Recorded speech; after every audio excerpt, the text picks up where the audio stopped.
히브리 성서라고 하는 구약 성서는 히브리 백성들의 역사, 즉 이스라엘 역사를 기록해 놓은 책입니다. 구체적으로는 이스라엘 사람들의 건국 신화, 설화, 그리고 그들이 믿음의 조상으로 여기는 아브라함, 이삭과 야곱, 요셉 등의 이야기가 기록되어 있습니다. 그리고 400여 년 동안 이집트에서의 종살이 이야기, 그것으로부터 해방, 광야 생활, 가나안의 정착, 사사시대, 왕조시대, 그리고 그 후에 이스라엘이 두 왕국으로 분열된 이야기들을 담고 있습니다.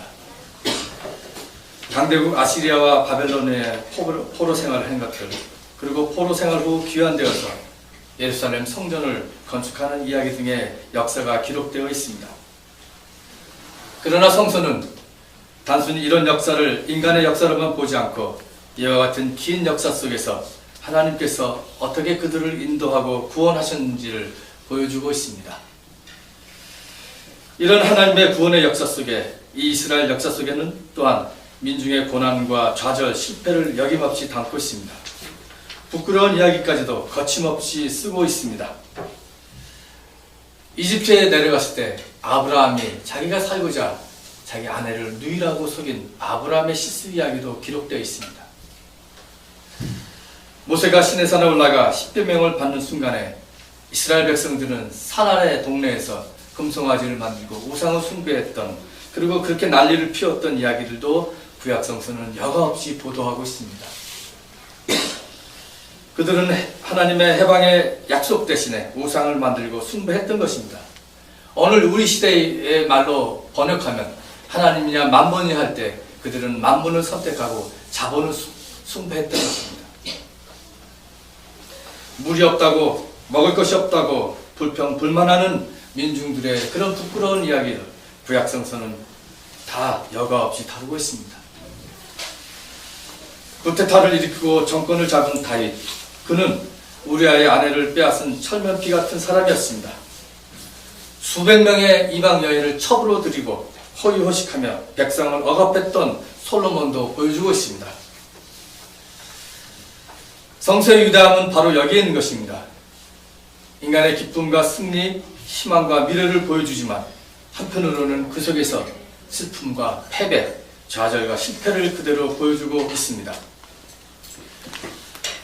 구약성서는 이렇게 이스라엘 역사를 있는 그대로 기록하고 그것에 대해 다양한 해석을 하고 역사적 평가를 하는데 오픈되어 있기에 경전의 가치가 더 있는 것입니다.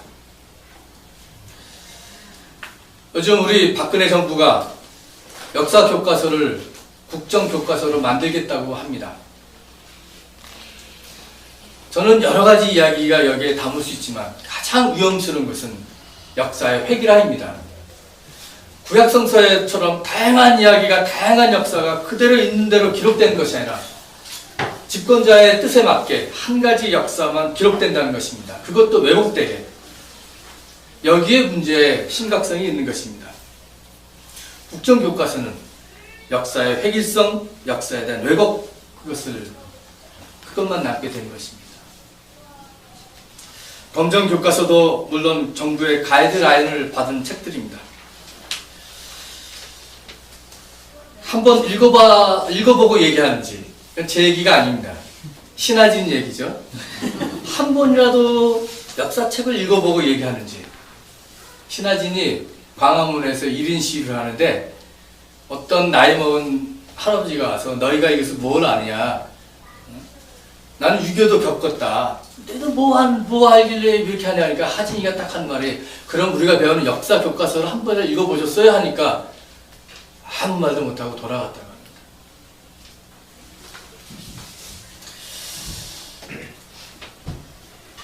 저도 실은 검정 교과서 다 읽어보지 못했습니다. 그 수많은 교과서를.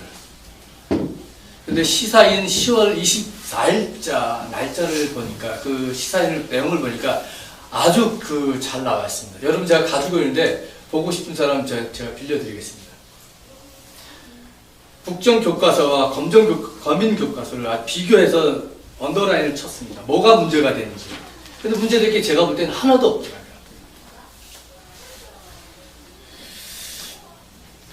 정말 올바른 역사교육, 특별히 근현대사 역사 교육을 위해서는 다양한 역사의 기록이 남아있고 스스로 국민들이 평가하고 해석할 수 있도록 해야 되는 것입니다. 국정교과서의 위험성은 바로 여기에 있는 것입니다. 한 가지 역사 기록만 남기려고 하는 것. 그것이 문제입니다. 구약성서 이야기로 다시 돌아옵니다. 구약성서를 보면 두 가지 전통이 흐르고 있습니다. 하나는 다윗 전통과 하나는 모세 전통이라고 합니다. 다윗 전통은 왕권 중심의 기록된 역사 기록입니다. 성서에 이건 나오고 있습니다. 두 번째, 해방의 전통 혹은 모세 전통이라고 하는데 예언자적 전통을 남은 역사 기록이 나오고 있습니다. 첫 번째, 다윗 전통은 주로 유대인의 선민사상, 이스라엘 백성만 구원받았다고 합니다. 혹은 이스라엘 백성들만 하나님의 선택받은 민족이라고 하는 배타성을 아주 주장하고 있습니다. 그리고 두 번째, 모세 전통, 해방 전통은 예언자들의 사상을 담고 있는데 아니다. 이스라엘은 혹은 이스라엘 백성만 하나님의 백성은 아니다.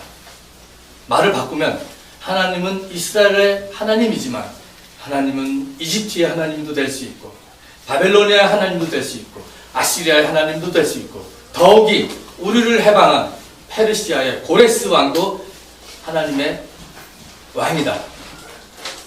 다윗만 기름 부은 왕이 아니라 고레스 왕도 하나님께 기름 부은 왕이다. 페르시아도 하나님 사랑하시는 국가다. 이것이 이사야서 40장에서 55장 사이에 있는 제2이사야의 기록입니다.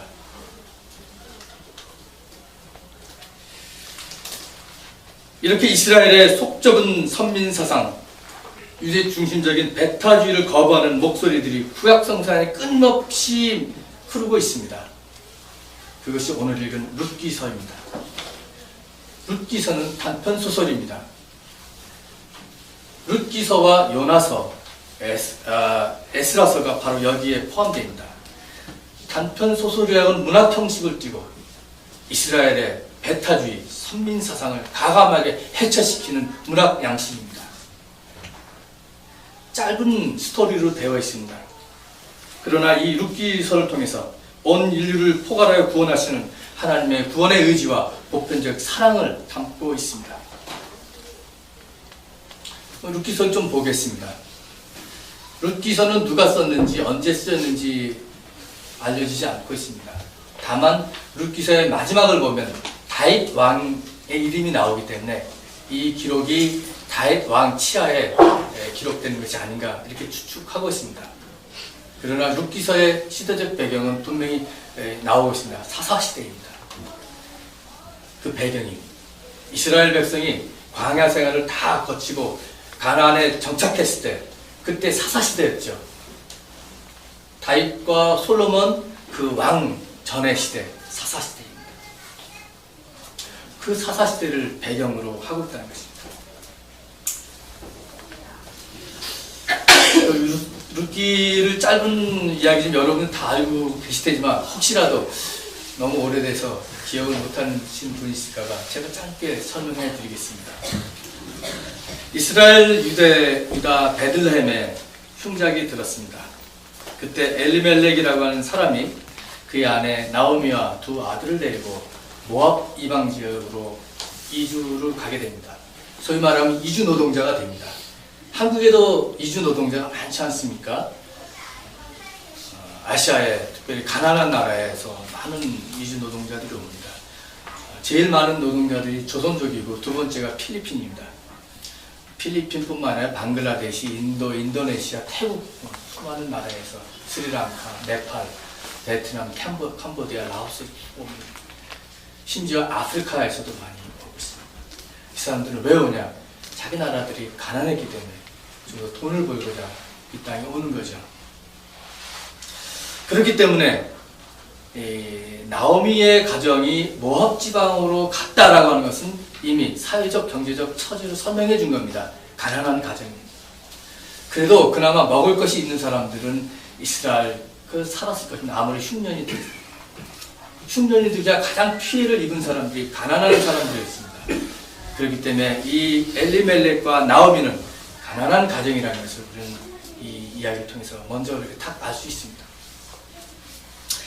이렇게 모압 지방에 살다가 그 남편 엘리멜렉은 나오미와 두 아들을 남겨두고 죽습니다. 그 전에 그 두 아들은 결혼을 하죠. 그런데 나중에 시간이 흐르자 이 두 아들도 죽고 남편도 죽습니다. 그러니까 과부가 3명이 나옵니다. 나오미와 두 며느리. 또 얼마나 가난한 집에 또 첩작에 나락에 떨어집니다. 남의 나라에 와서, 이방 나라에 와서 두 아들이 결혼을 했는데 남편도 죽고 두 아들도 죽고 이제는 나오미와 두 며느리만 남게 된 것입니다. 아주 철저하게 인간적으로 보면 나락에 떨어진 겁니다. 그 어려운 생활을 하다가 얼마 있다가 세월이 흐르자 다시 이스라엘에 풍년이 들었다는 소식이 들립니다. 그래서 아이고 힘들게 사는 건 똑같지만 이제 내 고향으로 가서 살아야 되겠다. 그래서 나오미는 결심을 하고 자기 고향 이스라엘로 다시 귀환하고자 채비를 차립니다. 그때 두 며느리가 따라났습니다. 어머니, 저도 가겠습니다. 나오미는 이 두 며느리를 얼마나 사랑하는지 안 된다고 합니다. 내가 가는 곳은 너희들의 나라도 아닌데 문화도 다른데 너희들은 여기 살아라. 계속 두 며느리가 어머니 따라가겠습니다 합니다. 그래서 나오미는 이렇게 말합니다. 얘들아, 나를 따라오면 어떻게 하겠냐. 내가 이제라도 어떤 남자와 결혼해서 아기를 낳으란 말이나? 그 아기가 설령 낳았다 할지라도 이 아기가 커서 너희들의 남편이 되기까지는 얼마나 시간이 걸리냐. 이 말씀을 이해하기 위해서는 당시 이스라엘의 그 결혼 풍습을 알아야 됩니다. 그 남편이 죽으면 아무 그 아이들도 없이 남편이 죽으면 둘째 그 동생이 형수를 취할 수 있습니다. 그 둘째 동생이 또 형수를 취했는데 아무 후사 없이 죽으면 셋째 동생이 또 형수를 취할 수 있습니다. 이것이 당시 이스라엘의 결혼 풍습이었습니다. 그래서 신약에 보면 바리새인들이 예수님을 시험하고자 이런 질문하지 않습니까? 첫 번째 아들이 있었는데 첫 번째 남편과 부인이 있었는데 아무 후사 없이 죽었습니다. 그럼 두 번째 동생이 이 형사와 결혼했습니다. 아무 후사 없이 죽었습니다. 세 번째 했습니다. 네 번째 했습니다. 7번째까지 가는데 그럼 천국에 가서는 죽은 다음엔 이 여자는 누구의 부인입니까? 라고 아주 극단적인 예를 들어서 예수님을 시험했던 질문이 있었습니다. 이것이 다 그 당시에 이스라엘에 있었던 결혼 풍습의 배경을 했던 질문이었던 것입니다. 지금 나오미는 그런 얘기를 하는 것입니다. 내가 늙음하게 다시 결혼을 해서 아기를 낳았다. 아들을 낳았다. 이 아이가 언제 커서 너희들하고 또 결혼을 하랴.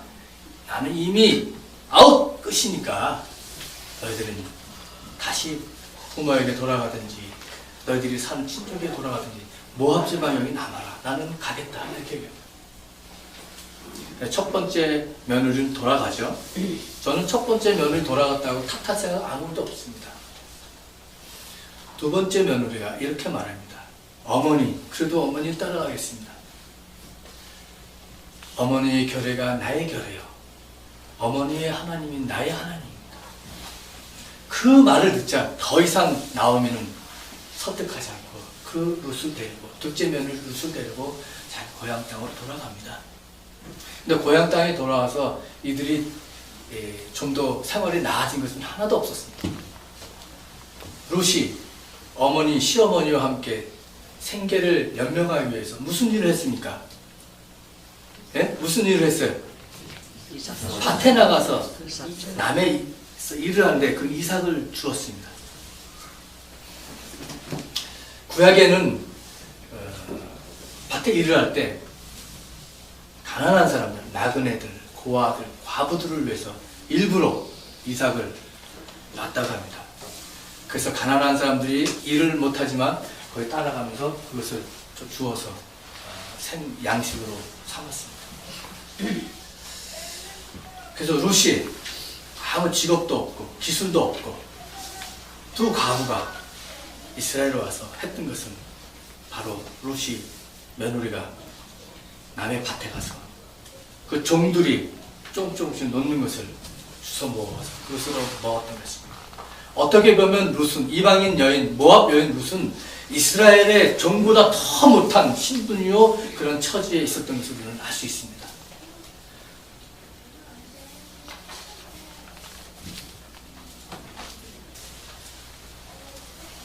이 며느리를 보고 어느 날 시어머니 나오면은 결혼을 시키려고 계획을 세웁니다.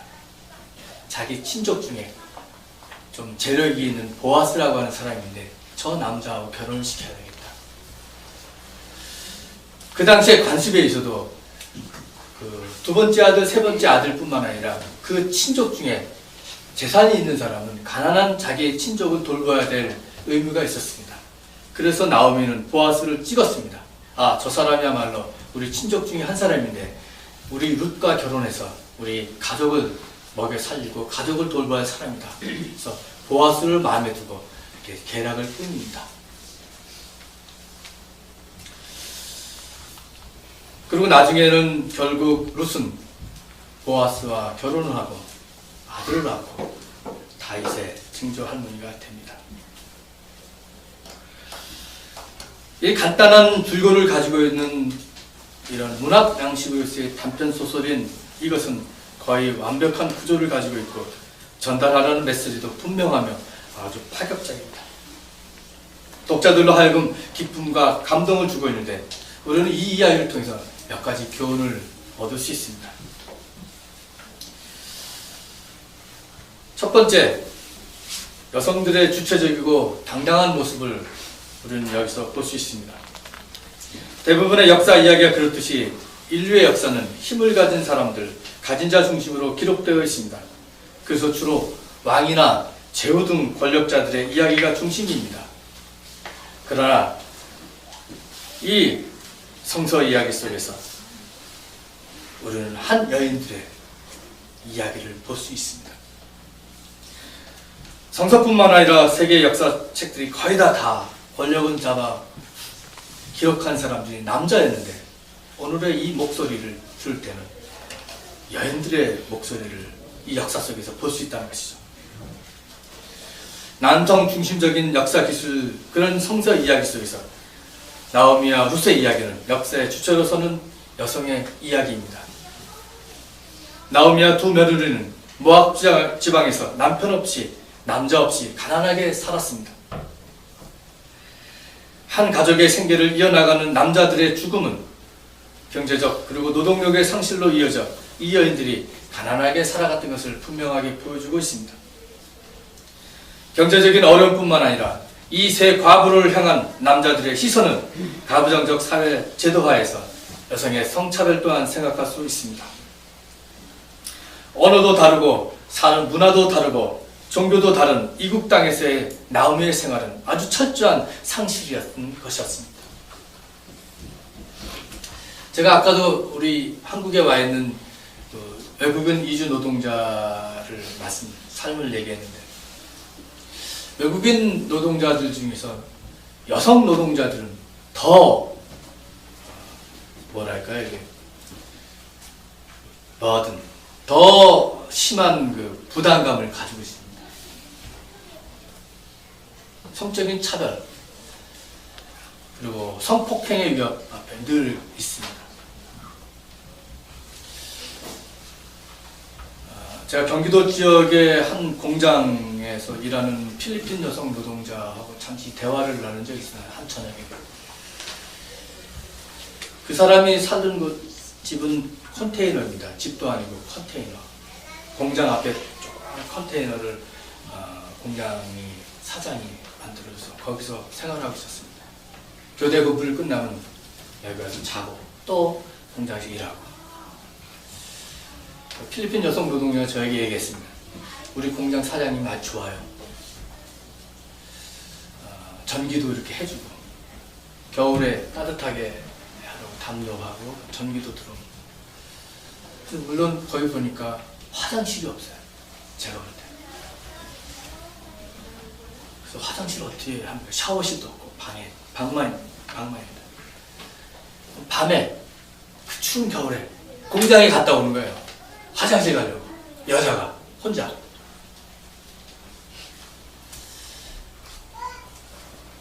정말 힘들게 살고 있더라고요. 그 꿈이 뭐냐 했더니 돈 벌어가지고 필리핀 가서 빵집을 하는 게 꿈이라고 합니다. 빨리 돌아가고 싶다. 난 아들도 있고 남편이 사는 필리핀에 돌아가서 내가 돈 모아서 거기 가서 빵집을 차리는 게 그녀의 소원이었습니다. 제가 기록으로 본 여러 가지의 이야기들 보면 여기 와 있는 이주 여성 노동자들은 정말 한국 사람들에게, 한국 남자들에게 혹은 같이 일하는 이주 노동자 남자들에게 성폭행의 위험을 많이 당하고 있는 사례도 볼 수 있었습니다.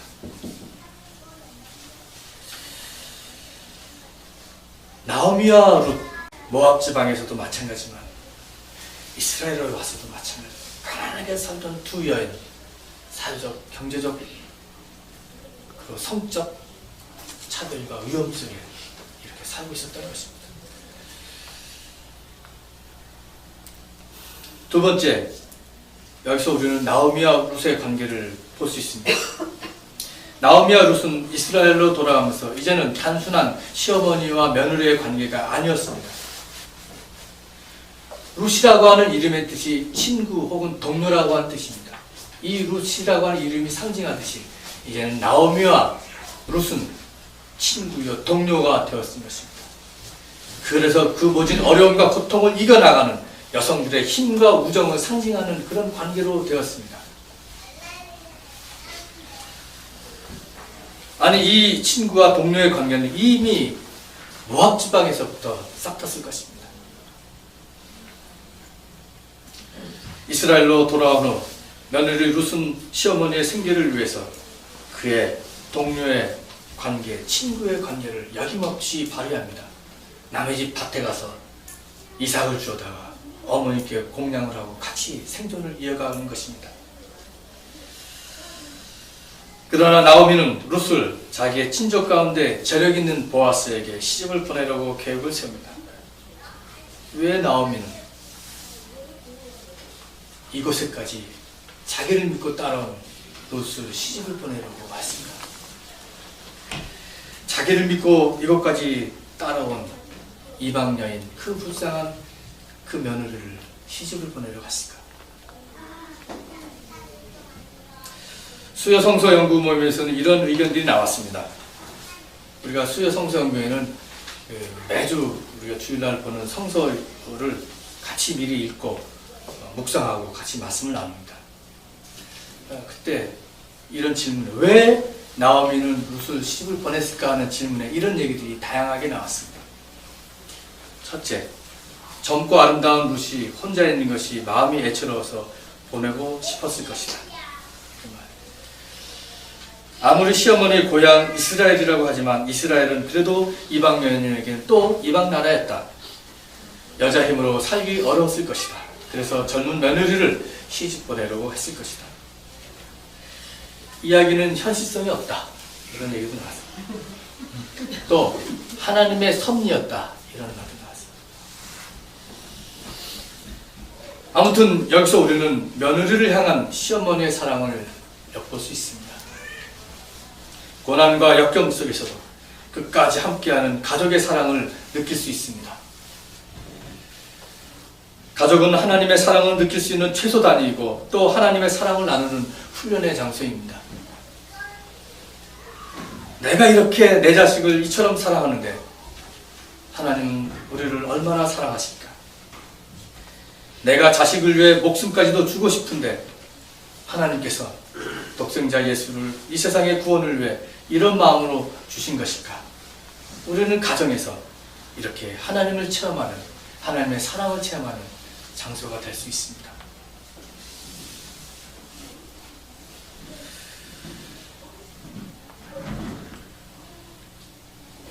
제가 미국에 가서 생활할 때 우리 집이 가장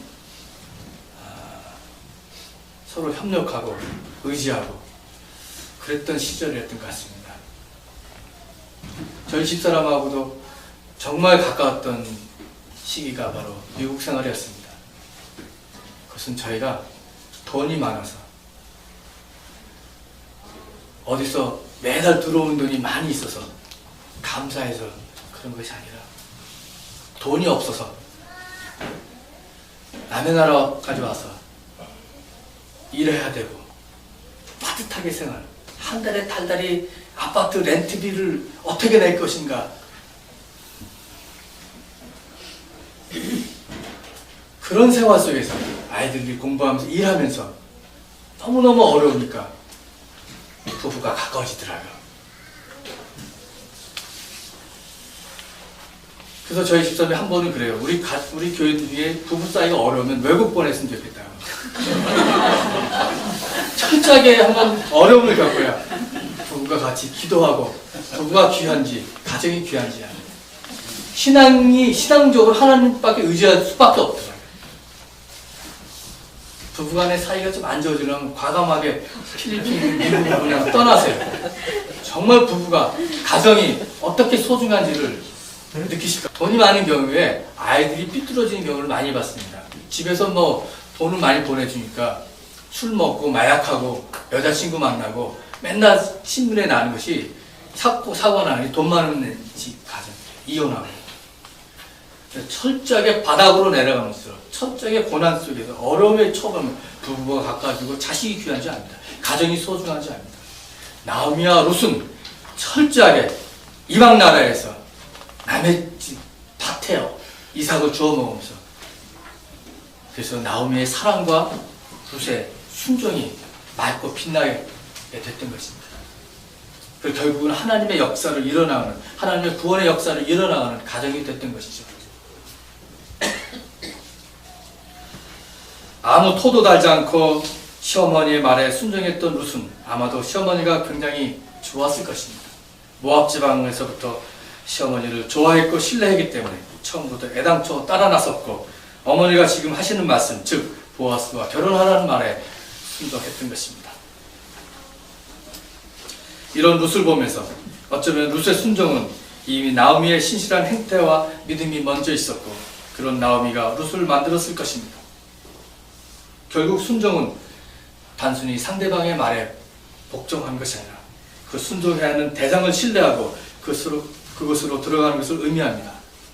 단순히 시집가겠다고 하는 외형적인 복종이 아니라 룻은 시어머니의 깊은 그 생각에, 마음에 들어갔던 것입니다. 예수 그리스도께서 하나님께 순종했다는 것은 하나님의 깊은 뜻을 깨닫고 하나님의 계획에, 하나님의 마음속에 들어갔던 것입니다. 순종은 이렇게 하나님의 세계에 들어가는 것을 말하고 있습니다. 룻은 바로 나오미의 깊은 세계에 들어감으로 해서 기꺼이 시어머니의 말에 순종할 수 있었습니다. 세 번째, 마침내 룻은 보아스와 결혼을 합니다.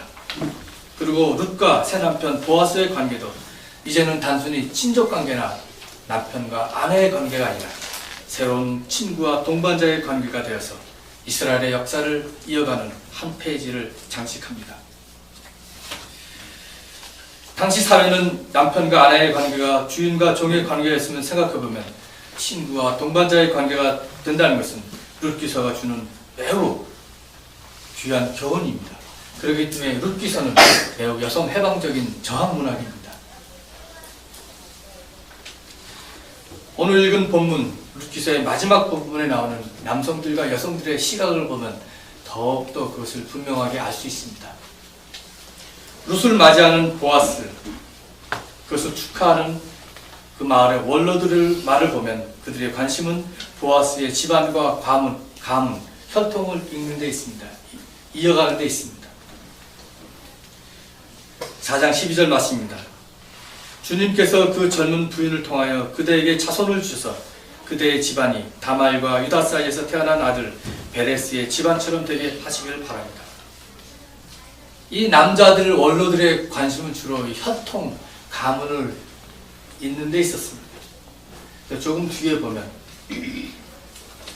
룻이 아기를 낳았는데 그 아기를 축하하는 마을 여인들의 이야기가 나옵니다. 이것을 보시기 바랍니다. 그러자 이웃 여인들이 나오미에게 말하였다. 주님께 찬양을 드립니다. 주님께서는 오늘 이 집에 자손을 주셔서 대가 끊어지지 않게 하셨습니다. 그의 이름이 이스라엘에서 늘 기리어지기를 바랍니다. 시어머니를 사랑하는 며느리, 아들 7보다도 더 나은 며느리가 아기를 낳아 주었으니 그 아기가 그대에게 생기를 되찾아 줄 것이며 늙음하게 그대를 돌보아 줄 것입니다. 아들 7보다 더 나은 여자는 아들 7보다 더 나은 며느리라고 했습니다.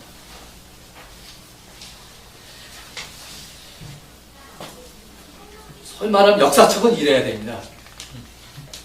다양한 관점과 다양한 이야기와 다양한 평가가 들어가 있어요. 독자가 그것을 평가할 수 있도록. 하다못해 단편소설도 이런데 국가의 교과서를 하나로 만들겠다는 것은 우리는 그냥 놔둘 수가 없습니다. 이후 룻은 아들을 낳았는데 그가 다윗의 할아버지 요벳입니다. 어떤 사람들은 이 룻기를 다윗 가문을 설명하는 그런 소설이다 이렇게 이야기하고 있습니다. 그러나 많은 사람들은 새로운 시각을 읽을 때는 이것은 편협한 유다의 선민사상을 뛰어넘어 모든 인류, 즉 유대인과 이방인을 포괄하는 구원하시는 하나님의 사랑이다. 여러분 생각하십시오. 모압이라고 하는 이방 나라에, 그것도 남자가 아니고 여자가 다윗 가문의 족보에 들어옵니다. 이것은 다윗 가문, 즉 이스라엘의 혈통주의, 선민사상, 유대주의, 선민사상, 중심사상을 해체한 겁니다. 이방 여인이, 가난한 노동자가 족보에 들어옵니다. 그리고 무엇보다 중요한 것은 고난 중에서 나오미와의 사랑과 룻의 순종이 하나님의 큰 뜻을 이루는 데 역할을 했다는 것입니다. 오늘 우리는 어떤 사랑과 순종을 해야 합니까? 특별히 고난 중의 사랑과 순종은 더없이 맑고 귀합니다. 어려운 순간순간이 부부가 더 가까워질 수 있는 기회입니다. 경제적으로 어려우면 어려울수록 부부는 더 가까이 다가가 깊은 위로의 말을 하며 이겨낼 수 있는 것입니다. 그것이 고난이 주는 기쁨입니다. 힘들어하는 자녀와 함께 허심탄회하게 깊은 대화를 나누는 것이 삶의 기쁨이고 돌아보면 하나님의 축복입니다. 함께 기도한다는 것은 말할 수 없는 축복입니다. 우리 가정에서 나오미와 룻의 관계를 우리는 서로 만들어야 합니다. 신앙 공동체인 교회 안에서도 우리는 함께 말하고 함께 듣고 그리고 하나님을 향해서 함께 위로하며 기도해야 합니다. 하나님을 공동체적으로 느끼고 체험하는 그러한 축복을 우리는 경험해야 합니다. 교회 안에서도 나오미와 룻의 관계를 우리는 만들어 가야 합니다. 작은 공동체인 가정과 교회 안에서 우리가 서로 사랑하고 순종하는 관계로부터 힘을 받고 그 힘을 가지고 세상에 나가서 불의한 정권들, 부정직한 사회 속에서 진정으로 믿음과 사랑의 씨앗을 심고 정의와 평화의 생명의 하나님의 나라의 꽃을 피울 수 있을 것입니다. 우리가 어디서 그런 힘을 얻을 수 있겠습니까? 모두가 다 화를 품고 마음속에 삼고 사는 세상, 금방이라도 폭발하고 싸우고자 하는 세상,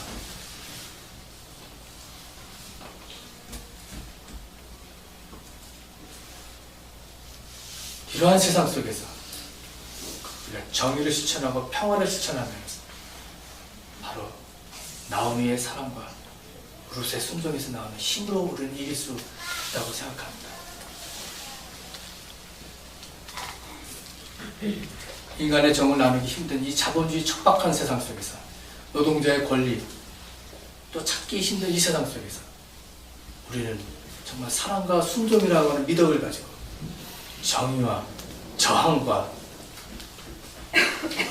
그것을 향해서 나가야 됩니다. 이것이 오늘 우리에게 주는 저항 문학의 이 룻기서가 주는 교훈입니다. 오늘 이 말씀을 가지고 사랑과 순종이란 무엇인지를 함께 묵상하시겠습니다.